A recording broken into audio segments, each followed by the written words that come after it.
May I teach you something? Hello, dear learners. Welcome back to our series on modal verbs.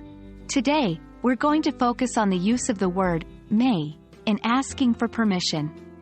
This is a polite and somewhat formal way to ask for permission. It is important to know how to use it properly. So, let's dive in. First of all, let's get a solid understanding of the word may. In the context of asking for permission, may is used to request permission in a polite and formal way. It's often used in scenarios where you need to show respect or maintain a certain level of professionalism. For example, you might say, "May I leave early today?" to your boss at work.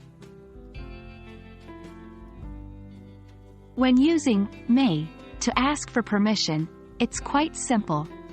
Start with "May I?" and then add your request. For instance, "May I use your pen?" "May I take a photo?" "May I have a glass of water?" Remember, it's a more formal way to ask for permission, so it might not be used as often among friends or in casual situations.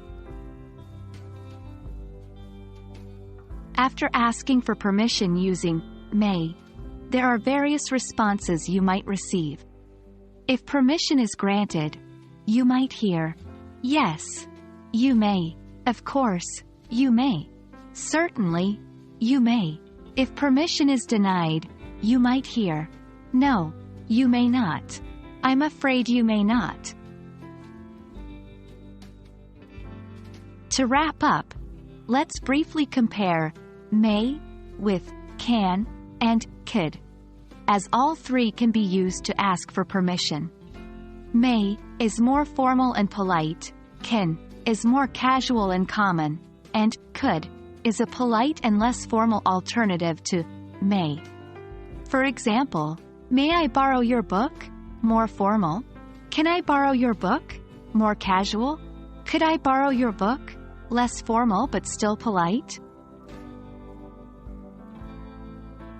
And there we have it.